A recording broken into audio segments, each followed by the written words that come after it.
This is still super, super dope to me, dude. This volume 25 cover actually having the four emperors with Oda in the middle. The four emperors in the exact same placement that we see them in the end of 1053. With our gold in the middle. It's fire. It's fire, man. I love it. I love the fact that that was a callback within this week's chapter. It was just super, super cool. But, not just this. This has not been the only thing that's been running through my mind in regards to the insanity from earlier on that we saw called back this week, right? Another arc that I can't stop thinking about in regards to the next time we reread it, that context is going to hit different. That context is going to hit different. And that's going to be Impel Down, man. Listen, the first official Yonko alliance within the series with Luffy and Buggy going up into like swimwear in Impel Down. Not only that, but having Luffy versus Blackbeard take place within the same arc. So not only do we have a Yonko alliance, we have Yonkos clashing within the same arc, Impel Down. Oh no, that reread with this type of context is just going to make it so much more enjoyable. And I already love Impel Down. Impel Down is already one of the most intense and well-paced arcs in the entire series with some hilarious moments thanks to Buggy and Mr. 3, the GOAT combo, right? And some awesome moments all around it, but the next reread's going to hit different with this context because we're going to have the context of, man, these are two future emperors taking over a prison. And then when we get to Luffy and Blackbeard stuff, it's, yo, these are two future emperors that are boxing. And it's like, yo, shout out to Magellan. Shout out to Magellan for putting fear into the hearts of 3 out of the 4 current emperors, because Magellan wasn't playing in Impel Down, man. Now, I don't know if he really scared Blackbeard like that, but Blackbeard was fearful and was like, whoa, wait, hold on, wait just a minute. Wait just a minute. Like, hey, Magellan's that dude. Magellan's that dude. But we are here today to talk about and continue to talk about chapter 1053, this marvelous final chapter that Oda left us on before he went onto his break. Of course, we're not going to have One Piece for another month. We're going to have a lot of stuff to discuss here. But in this particular Afterthoughts, because of how much I really enjoyed this chapter, I just wanted to go through every single page again with the Viz. I had not had the opportunity to read the Viz translation yet. And so I was like, you know what? Let me do a reread on here for the Afterthoughts and give my updated thoughts on all of the awesome stuff that was here, man. So shout out to the One Piece Odyssey color page. Obviously, cannot wait for more from this game. It being a turn-based JRPG, which is my jam, but of course with One Piece characters is like the best of both worlds, right? So I'm looking forward to seeing how they handle that, especially when it comes to the JRPG system, which normally has you go from island to island until you fight a certain boss, figure out more things about that boss as you discover more monsters, get more loot and all that stuff, and then you move on to the next island slash location slash town, whatever it is, right? And so I look forward to seeing what type of thing they do here, if they are going with their traditional JRPG formula, which One Piece already is a series that carries the heart and soul of the traditional JRPG formula, right? From the very beginning, building the party members, going from island to island, it's always been a traditional JRPG. And so I look forward to seeing how Odyssey translates that into an actual traditional JRPG. So excited for that. And of course, it's always nice seeing Oda draw the creatures and our beloved characters here in color pages. So let's go ahead and start this off, man. Now, like I said in the reaction, anytime we switch over to the Marijoa, it's always absolutely insane. But what I want to talk about here, well, actually, let's start with the beginning on top with, because I want to see this updated translation. What is that picture doing there? We never had the opportunity to prove this, and I'm certain I told you to remove the D off the name. And so when I was first reading through this, I was like, could he be talking about Law? Could he be talking about anyone else that we don't know of that's about to get this bounty reveal, right? We're about to find out who another D within the One Piece verse is. But after seeing the 3 billion on Luffy's head, I thought this back in the reaction, but even more so now that they were talking about Luffy here, because when I saw Luffy's bounty poster being Gear 5th, of course, and them trying to hide the fact that he is Nika, by first and foremost removing the D off of the name and trying to keep the bounty low with Kid and Law to share the credit, so that Luffy does not get even more, stuff added onto his name. They don't want to put even more notoriety on him for right now because they're trying to take care of him under the cover, right? As they say. And it's very interesting because going into this, we were all thinking about those two possibilities on whether Luffy would, how they would handle the Nika situation. Whether they would go completely just, we're going to take out this dude, let everyone in the world know that he's a threat, give him the highest bounty, we're going after him.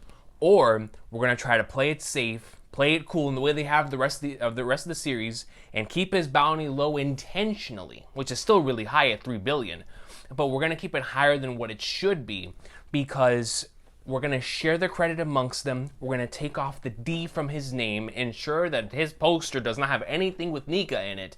That way it won't raise any suspicion. They'll be like, okay, the world's greatest pirate alliance, sum of 9 billion within their pirate alliance, which barely overcame Kaido and Big Mom's at 8.9. Shout out to the comment section during the live stream Afterthoughts, which if you did not watch the chapter reaction stream, specifically the afterthoughts that we have always when we talk with the comments and have that back and forth, it was a great one this past week. So I highly recommend. There was a lot of stuff that we discussed in there.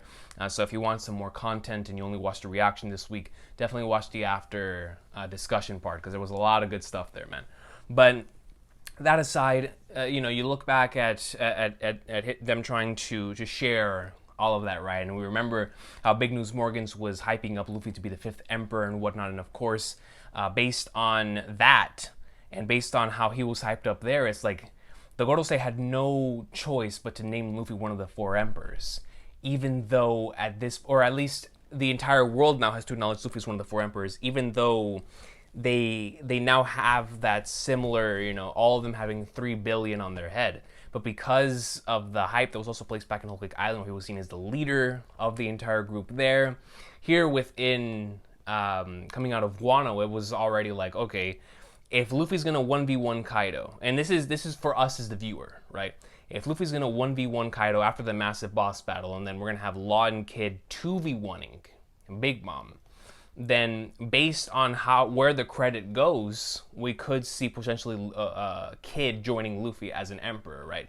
Law was always he's been under Luffy's alliance this entire time. I'm not sure if they'll necessarily put him up to emperor. And of course, with the sword theories that have been going around, I'm not even sure that he wants to become an emperor, right? In that type of way.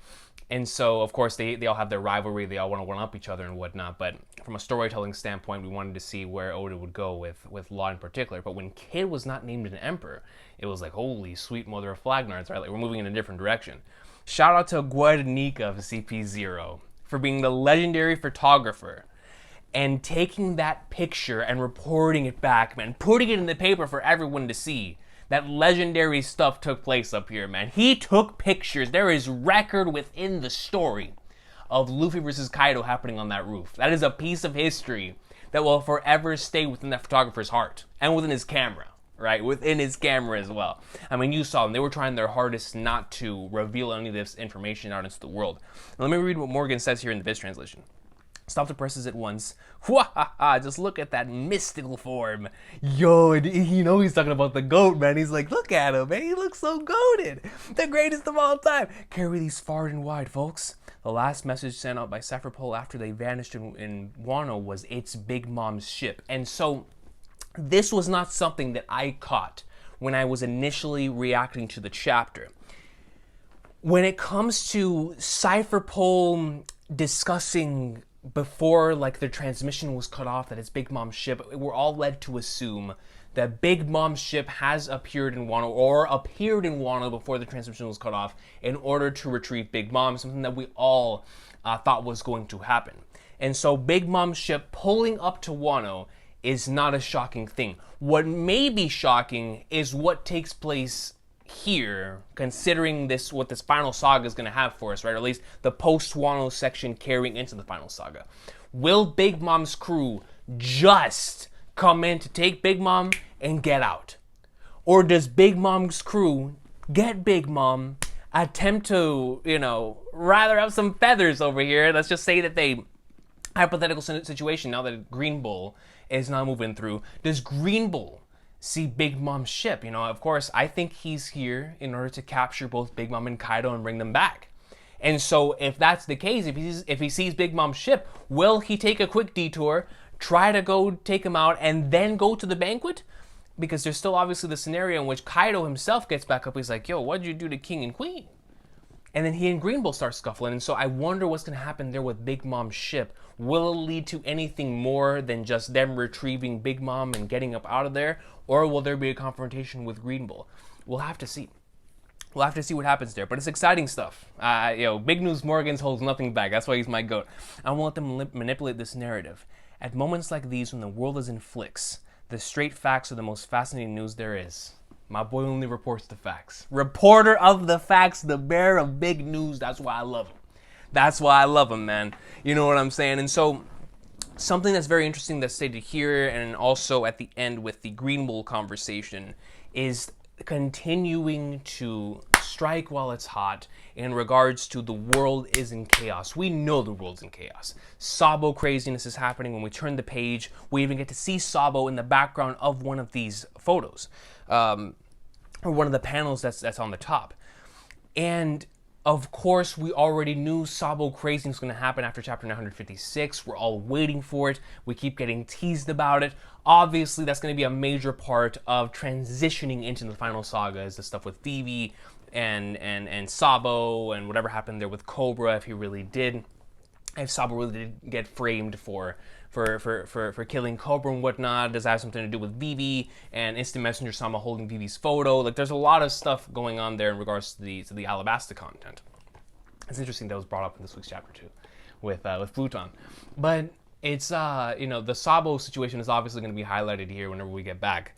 But it's going to be nuts in regards to, we keep hinting, and you already know when Oda hints at something, that means what we're about to see is going to go way beyond any of our expectations, right? Like, we've been hinting at the Iran of the World stuff. We've been hinting at the abolishment of Shibukai. We've been hinting at the crazy incident at the Reverie. We've been hinting at all of this, and we're about to see it all pop off here when we come back to the post-Wano content.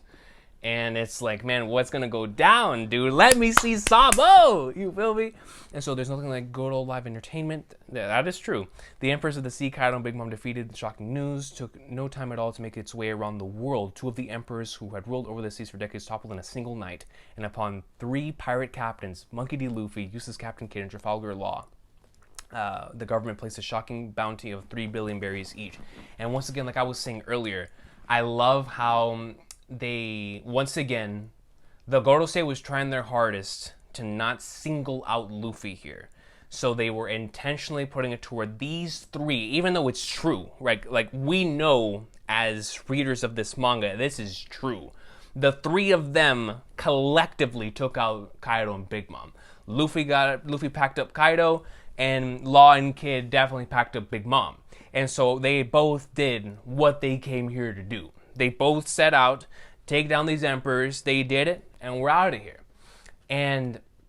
But in regards to how Luffy was always, at the very least after Whole Cake Island, he was higher than Kid and Law. And so it was strange seeing all of them with 3 bill. But when you think about the fact that they're trying to keep Nika out of the paper. They're trying their hardest to not have this individual stand out above the rest. They even tried to take out the D out of his name in the same way they took out Gold Rogers after he started becoming very, very notorious, right? And so, extremely interesting stuff there. And I look forward to seeing how that stuff continues to evolve as we head into the future of the series, with wanting to keep Luffy's status down. It's like, once this beast has been unleashed, there's no stopping it. Like, the Straw Hat Pirates are going to be known all around the world as legends. They already are. You know, even pre-time skip, the legends of the Straw Hat Pirates were starting to reach the ears of the common people. But post-time skip now, this man is a common household name. My dog is known throughout the world. And now when you have the rawest bounty picture of all time, my boy in Gear 5th, everyone's going to know. Yo, little kids are going to have this in their room. They're like, yo, why do you have that picture of a pirate in your room? And they're going to be like, yo, look at how gold he looks. It's like, yo, that's my hero. That's my boy. Look at him. I want to be like him. I'm trying to grow white hair. I want to be a Looney Tune. Stop playing with my boy. Stop playing with my boy, man. I love how Law immediately is like, yo, this is going to lead to some trouble. Right? So then we keep turning the pages here. I love how Jinbei was the one that stayed back, of course. Jinbei once again showcasing his greatness. You feel me? Once again, as always, my big dog Jinbei. We cut over and we get to see exactly why I wanted Yamato to join the crew so much as for panels like these, where we have Luffy, Chopper, and Yamato, hearts over their eyes as they are simply just eating and enjoying the party, man. Hiyori and Brook having a concert, and then we switch over. This is still insane to me. The community is clearly unrivaled for calling the Sukiyaki thing so long ago. Robin being a savage here, going into this week's chapter, we were all wondering, is Green Bull going to meet Robin? Who is Robin going to talk to? Is he going to be Denjiro? In actuality, it ended up being Sukiyaki, and it was very interesting how, the Kokeshi dolls thing came back around, and then we had Sukiyaki delivering his life story. Us getting more context into why he did not reveal himself sooner, the fear that he had in his heart, and whatnot. And then Robin's like, I don't care. Yo, save your backstory for someone who cares. I just want to know where Pluton is. You feel me? Like we're a savage Robin. I'm certain that somewhere in this country is the ancient weapon Pluton. The poneglyph in Alabasta said it was here. It is. And that's the translation here in the Viz version. So very similar to what we got in the scans. Now, with the Pluton thing, I've had a lot of time to really have this sink in and think about it. When we were discussing it in the after section stream, I was like, hold on. Because we remembered the possibility of it being Momonosuke. That's been a popular theory that's been around for a very long time and whatnot, right? With if Shirahoshi is an ancient weapon, why can't Momonosuke be one, especially with the whole Zunisha thing? Now, with that being said, though, once I was able to rationally sit down and think about it, right, we remembered that the blueprints to Pluton were clearly placed back in Water 7 in his lobby. So this is something that can be constructed. Pluton is something that can be built. And so if Pluton is something that can be built, I'm not sure if it can be a human. It could be. I'm not going to rule out the possibility, right? This is Oda we're talking about. But I do believe that Pluton is going to end up being something you can construct, a ship, right? As was talked about back in Eni's lobby. So, if that is the case, and Pluton is going to be a ship, whatever ship it ends up being, and that's here in Wano, it's like, where could they possibly have such a thing? Is it way underground? Is it potentially the island itself? How crazy, Thriller Bark style? Is it where is it? Where in the Flying Flagnards is Pluton? What is Pluton? If it's something if it's something you construct, if it's something with this, with what we assume is going to be a high level of technology within a place that thought that fruits were sorcery because they had never seen such a thing before, how would they react to something like Pluton, which we all believe is to be this, massive super ship or whatever it is? It's like, how would that not be noticed? So I'm curious. I'm extremely curious whether it's like, maybe there's like a miniature version of Pluton where we all thought it was this big massive ship and it's actually very small. Or maybe it is this big massive ship, but who knows where it is? Maybe, like I said in the initial reaction, is this another reason why Kaido believed that Wano was so special, was because Pluton was here? If you were to have something like Pluton, you're one step closer to being able to do what you want to do, which is to go get the One Piece, take over the world, and create the greatest war the world's ever seen with the ancient weapons. I mean, you already got the news from Caribou, right, about Shirahoshi and Poseidon and whatnot. It's like, yo, now you got Pluton? Well then, right? So we cut over, and I love how we specifically get a panel of the former excavation camp in Udon. And now it is no longer a wasteland. Now it is covered in trees and flowers. My boy Green Bull is legitimately making this the flower capital of the world by covering it completely in flowers. And it's really cool because what follows that is the complete opposite. Whereas life is growing here, life is being sucked away over here. and he is going ham. And what's interesting here is in the Viz translation, it states, "I warned you not to test me, didn't I?" So it looks like they attempted to fight him, and this is, of course, is a week after they've battled, but of course still maintaining injuries. To me, I don't care whether they were healthy or not. This is an admiral. Green Bull obviously ain't playing games, so whether it's fully healthy, injured healthy, whatever it is, they attempted to box Green Bull and they got wrecked. And I think no matter what type of situation would have called for this, Green Bull would have came with the exact same dub. Maybe if King and Queen, of course, were 100% healthy, maybe they would have gotten a couple more licks in. But besides that, the outcome to me would have been the same.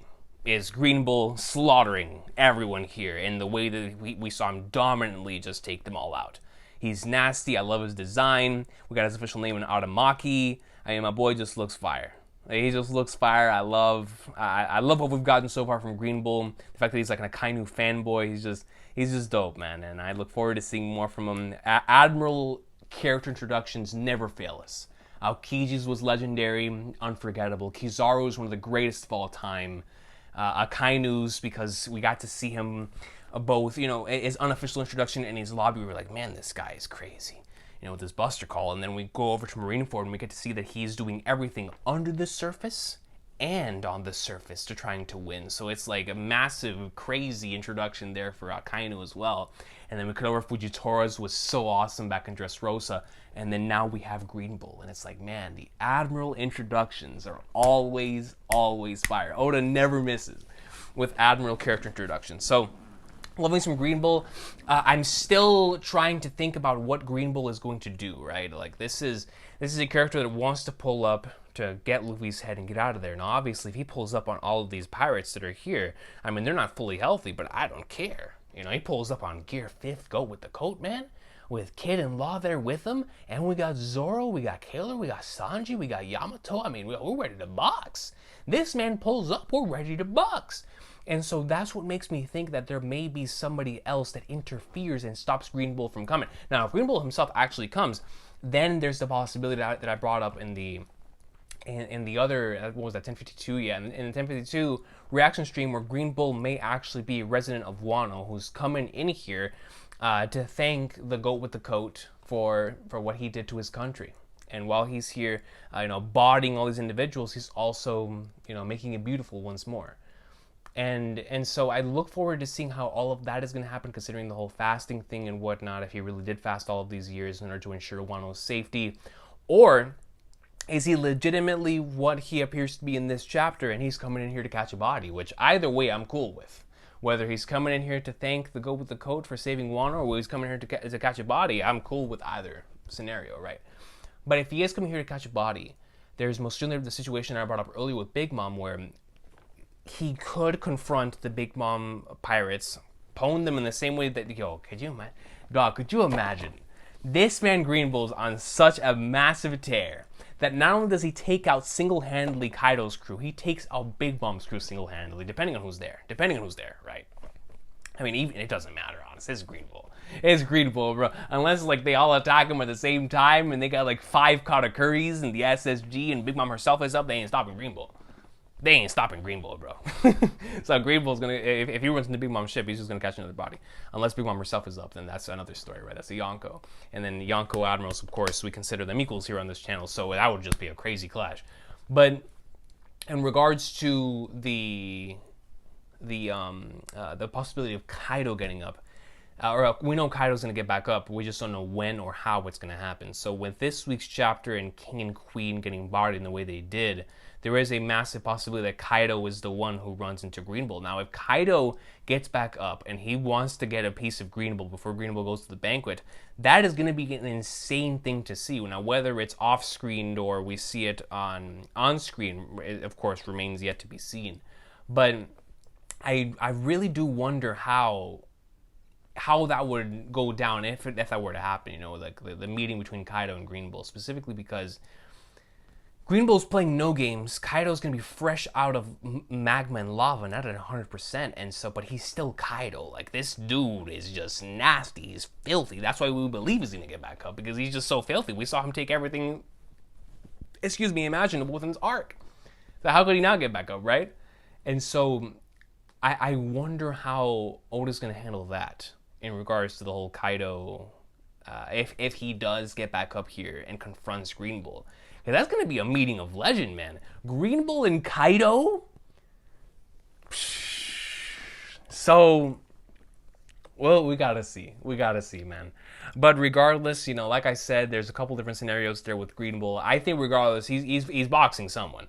He's boxing the Big Mom, he's boxing Kaido, or he might just pull up and try to box Luffy something. But the thing is, because he was just introduced, I don't see him necessarily losing, right? So I know my boy's gonna go ham. We already see him going ham. I just wonder what's gonna be the extent of that. How far do we actually go with that? And what kind of information is he going to bring with him if he actually does come to the banquet? It's going to be a long time before the dawn rises. And assuming that when we come back, he's still going to be walking. And we don't skip time, we stay here, or we go around the world. There's so many different things, right? But Green Bull, obviously excited for him and the possibilities of his character and what he's going to end up doing here, because based on what we're seeing here, Wano ain't over yet, and we're about to head into the post-Wano absolute insanity. I mean, we're already in the post-Wano insanity, but we're going to get even more post-Wano insanity. Switching over to the next page, this was a page that confused me when I first read the chapter. I thought that was Momonosuke that said, "Don't tell Wano about me," but in actuality, it was the girl with the coat that said, "Don't tell Wano about me." That's my boy, that's my captain, stating, "Don't tell Wano about me, I don't want to be the hero." That's so consistent with his character up until this point in time. So shout out to my boy, the goat with the coat, Monkey D. Goat, man. And no one, they all know that Joy Boy was the one that saved him, but no one knows what he looks like. And I think that's super cool. Super, super cool. We switch over to the Kampai page with Luffy and Kid dancing as everyone raises their glasses up. This is a phenomenal, phenomenal page. Of course, with Sudo and Kinemon having their moment together, and the rest of the squad, which works so hard. It's great to see Hyogoto right here too, man.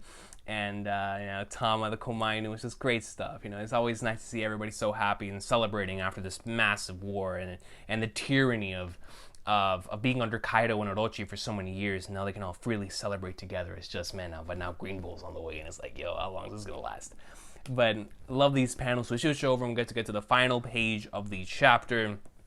I love how Luffy's Gear 5th eyes even come out here. He's like, what? Like, I'm on the same level as Shanks now? So this is who they're calling the Four Emperors now. And we get to see, of course, once again, the volume 25 cover page with Shanks, Monkey D. Goat, Buggy, and Marshall D. Blackbeard greatness teach, man.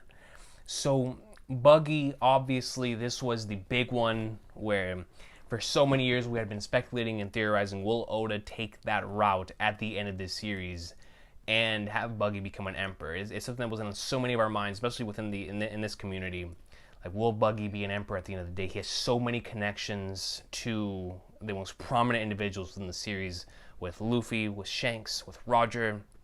Obviously, what he wants to do with Captain John's treasure and all of that has massive end-of-series implications. So what is going to happen there with Buggy? He's just like Luffy in regards to he has a very dangerous ability where both of them end up drawing lots of individuals to him. And of course, Luffy's is in a different way, but they both still draw a lot of individuals to him. Buggy, to a lot of people, that is their Joy Boy, right? Like, he draws so many people to him to align themselves with him. Even though he's the biggest coward in the world, everything goes his way, or at least appears to go his way. And it attracts everyone to him. It's a different type of attracting people to him. And so in that type of way, it's like he most certainly is of Yonko quality in regards to that. In regards to what is needed, at least what we've been told is what's needed when it comes to becoming a Yonko, which is, having that legacy, having the territories, having the following, having the respect all around the world, the potential fear placed by the Gorosei into the pirates, right? Like, the potential that they see within Monkey D, the potential that they see within Blackbeard, the potential that they see within Buggy, because Shanks, of course, is well established, right? But with the other three who just recently became Yonko, it's like they made Blackbeard a Yonko because of what he was doing. The Payback War, the Marineford stuff. It's like the potential was there. Like, holy, this guy's dangerous. And so, of course, with what Luffy's been doing, it's like, no, he's too insane. We got to make an emperor. With Buggy, it's interesting, though, because we already know with Buggy, things have always been insane. And with him being turned into a Shichibukai, still having the massive following, it's like, what happened with Buggy in particular that is going to that propelled him to emperor status. And so KevDOG brought up an awesome theory within the chapter post stream, which was something like maybe Blackbeard or Buggy searching for Captain John's treasure went over to the island full of lead thinking that it was there. In actuality, it was Blackbeard's hideout, but we know that Blackbeard is currently on the move trying to get something else, right? So he goes off and capture or takes over the territory, unbeknownst to him. They're like, oh, this is Blackbeard's territory. What? You know how Buggy is. They're like, what? Oh, we gotta get out of here. It's like, oh, no, sir, there's no one here. And Buggy's like, there's no one here? And they go in and they take over the territory. I love that theory. Like, shout out to KevDOG for that awesome theory. I can most certainly see that being the case. But even then, I don't think taking over Blackbeard's territory is enough to propel him to Emperor status. That means that, so back in the 1052 Afterthoughts, we talked about how Blackbeard, I believe that this week's chapter would end on Blackbeard's bounty being 5-point-something bill, because I thought he would have a similar increase as Luffy in regards to his bounty would increase based on what he did around the world that we were unable to see. And now what we know is that that is for sure what happened with Buggy, where Buggy was either credited with something absolutely insane around the world, or could you imagine the possibility? I saw this comment brought up so many times that right now Hancock and Mihawk and these individuals are currently quote unquote credited as being under Buggy's crew, just based on circumstance, right? Based on wrong place, wrong time, or right place, right time in this matter, right? Like everyone thinks that these legendary figures are currently under Buggy, right? Like he's rounded up these individuals, and I think that's a really cool idea. In regards to, because the thing is with becoming an emperor, there has to be so much there, right? In order for you, we've already seen it from the other three. And with Buggy, we already knew this was a possibility because of Oda's comedic approach to the story. But from a logical approach, I just want to know what it was to propel him to that status. Is it an incident that he was given credit for that took place while all this craziness happening around the world? Because the craziness is still happening, according to Big News Morgans and Green Bull, where Green Bull states, the Navy ain't in the mood to celebrate you brats. The world outside is one unholy mess right now. It's like, yo, it's still going crazy. So potentially they're still trying to get everyone together, and Buggy just keeps stopping that from happening. How awesome would that be? It's like the closer the SSG or the Marines and the Navy just get so close to rounding everyone up, Buggy's like, no, not on my watch, right? Unintentionally, of course. And I think that would be so good. So good, right? Especially if he is getting all these individuals under his wing right now, where he is building this massive army, this massive empire, but very unintentionally in a Marineford status. Well, shout out to Marineford. All the current Yonko were there. Once again, another arc that on reread is going to be even better, right? But that's just so cool to me, that Buggy can become an emperor, and all of us can be like, yo, we get it. We get it. Something crazy must happen around the world. And Buggy already, being connected to Shanks, being connected to Luffy, and he already has a connection to, and Shanks himself being connected to all three of these as well. It's like they all have connections to each other, which is going to make this the final saga here with all these emperors a lot of fun, because they all have connections to each other. But Buggy and Shanks being able to make it to Laugh Tale together, that's going to be awesome. I look forward to see how all that takes place. But I'm just excited to see Buggy's, like, the reasoning for making Buggy an emperor, and I know we're going to get that soon. I just don't know how soon. Now, as far as like post-Wano predictions, we're going to get into that when it comes to for a stream coming in soon. I want to have a stream where all of us can predict for post-Wano craziness, because there's a lot of stuff with that we have to talk about, man, in regards to where do we go from here, what do we come back to with 1054 onwards? Do we go around the world and come back to Wano to see what happens with Green Bull and the banquet, and the dawn of Wano and the opening of the borders? Like, what will we do? Of course, I think we're going to take the post-Enies Lobby approach, where we go back and forth, right? Where we see what's happening within Wano, craziness here, and then we go around the world with even more insanity. I think we could start 1054. Because we're coming off of a break, I feel like we need to see the Straw Hats coming off of a break. But if we don't, who else better than Sabo, man? Or Shanks? If we start the chapter with Shanks, The best way to come off of a break is always Shanks. No one will complain if we start the chapter with Shanks. All right, I'm just saying. The S in the Santa hat, right? S stands for Shanks. And so, we start for Blackbeard. Like, yo, I'm cool. Let me start from the Ghost. And we all want to see Buggy again, obviously. And so I'm so excited, man. Emperor, Buggy, greatness. We're heading into the final saga, post-Wano's Inbound. And I look forward to seeing all of your updated thoughts and comments if you have any more to say. I just really wanted to come out here and reread this chapter again with the Viz translation, just to get all the information here. And I love this chapter more and more every time I think about it. And, you know, the connections to all the different characters now. This final saga is going to be so awesome with these four now being at the helm, man. And it's crazy that the theories that were being put into place throughout all of these years when it came to Buggy becoming an emperor, and these four individuals specifically being the final saga emperors. This theory has been around for so long. The Sukiyaki thing being the Tengu was a theory I kept seeing, right? The Pluton thing. I mean, it's just, this week was a great week to be a member of this community for a long time, right? Because we got to see so many things culminating, coming into fruition, and actually happening. It's like, yo, so many things came out of this community that, once again, it just elevates the weekly experience of what makes it so much special in regards to, you know, you get to hear these things, and when they actually happen, it's like, yo, someone called it. Someone in the community called it. And it's super cool. So I look forward to seeing more, man. Obviously, we're going to continue to talk about this chapter and the predictions for the future here in the coming weeks.